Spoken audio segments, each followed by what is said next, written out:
പൊതുയിടങ്ങളിൽ നിന്ന് തെരുവുനായ്ക്കളെ നീക്കണമെന്ന ഉത്തരവിനെതിരായ മൃഗസ്നേഹികളുടെ ഹർജി തള്ളി സുപ്രീംകോടതി. പൊതുയിടങ്ങളിലെ നായ്ക്കളെ നീക്കണമെന്ന മുൻ ഉത്തരവ് കർശനമായി നടപ്പാക്കണമെന്ന് കോടതി ആവശ്യപ്പെട്ടു. ഉത്തരവ് പാലിക്കാത്ത സംസ്ഥാനങ്ങൾക്കെതിരെ നടപടി ഉണ്ടാകുമെന്നും മുന്നറിയിപ്പ്. വിവരങ്ങളുമായി കെ എം ഷബ്ന ചേരുകയാണ്.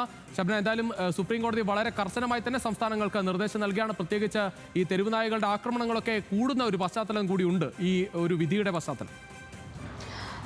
രുചീഷ്, കഴിഞ്ഞ വർഷമാണ് പൊതുയിടങ്ങളിൽ നിന്ന് തെരുവ് നായ്ക്കളെ നീക്കണം എന്ന ഉത്തരവ് സുപ്രീംകോടതിയുടെ ഭാഗത്തു നിന്നുണ്ടായത്. ഇതിനെതിരെയായിരുന്നു മൃഗസ്നേഹികൾ സുപ്രീംകോടതിയെ സമീപിച്ചത്.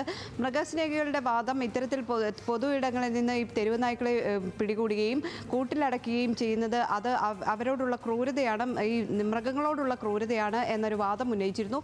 ഇന്നിപ്പോൾ കോടതി ഇതിൽ ഉത്തരവ് പറയുമ്പോൾ കോടതി വ്യക്തമാക്കുന്നത് പൊതുയിടങ്ങളിൽ, പ്രത്യേകിച്ച് വിമാനത്താവളങ്ങളിൽ വരെ തെരുവുനായയുടെ അക്രമത്തിൽ പരിക്കേൽക്കുന്ന ആളുകളുണ്ട്, വിദേശികൾക്ക് പരിക്കേൽക്കുന്നു. അതോടൊപ്പം തന്നെ കുട്ടികൾ, സ്ത്രീകൾ, വയോജനങ്ങൾ എല്ലാവരെയും തെരുവുനായ ആക്രമിക്കുന്ന സാഹചര്യം രാജ്യത്തുടനീളം നിലനിൽക്കുന്നുണ്ട്. ഓരോ സംസ്ഥാനങ്ങളും ഇതിനായി പ്രത്യേകമായി ശ്രദ്ധ ചെലുത്തേണ്ടതാണ്. അതോടൊപ്പം തന്നെ ഈ തെരുവുനായ്ക്കളെ പൊതുയിടങ്ങളിൽ നിന്ന് നീക്കണം എന്ന ഉത്തരവ് അത് പാലിക്കാത്ത സംസ്ഥാനങ്ങൾക്കെതിരെ കോടതിയലക്ഷ്യ നടപടി സ്വീകരിക്കും എന്ന മുന്നറിയിപ്പാണ് ഇപ്പോൾ കോടതി വ്യക്തമാക്കിയിട്ടുള്ളത്. അതോടൊപ്പം തന്നെ കോടതി ചില മാർഗനിർദ്ദേശങ്ങൾ പുറപ്പെടുവിക്കുകയും ചെയ്തിട്ടുണ്ട്. പ്രത്യേകിച്ച് ഇതിൻ്റെ പ്രജനനം അടക്കമുള്ള കാര്യങ്ങൾ, ഈ തെരുവുനായ വർദ്ധിക്കുന്ന സാഹചര്യം നിയന്ത്രിക്കാനായി ഓരോ സംസ്ഥാനങ്ങളും ചെയ്യേണ്ട കാര്യങ്ങൾ സുപ്രീംകോടതി വ്യക്തമാക്കുന്നു.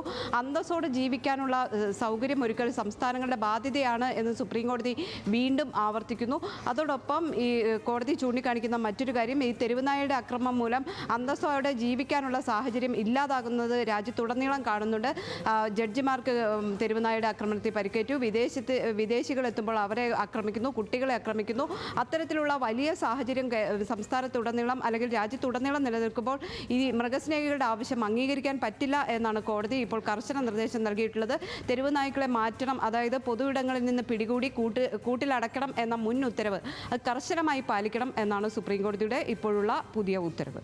ശരി ഷബ്ന, എന്തായാലും ഈ ഷെൽട്ടർ ഹോമുകളൊക്കെ ഈ തെരുവുനായകൾക്ക് വേണ്ടി ഏത് രീതിയിൽ കൊണ്ടുവരുമെന്നുള്ളതൊക്കെ ഒരു സാമ്പത്തികമായി തന്നെ അത് സംസ്ഥാനങ്ങൾക്ക് വലിയ ബാധ്യത ഉണ്ടാക്കുന്ന കാര്യം കൂടിയാണ്. അത് എങ്ങനെ നടപ്പാക്കും എന്നത് വലിയ തരത്തിൽ പഠനം നടത്തിക്കൊണ്ടിരിക്കുകയാണ്. എന്തായാലും കർശനമായ നടപടി സംസ്ഥാനങ്ങൾക്ക് എതിരെ ഉണ്ടാകുമെന്ന് കൂടിയാണ് സുപ്രീംകോടതി പറയുകയും ചെയ്യുന്നത്.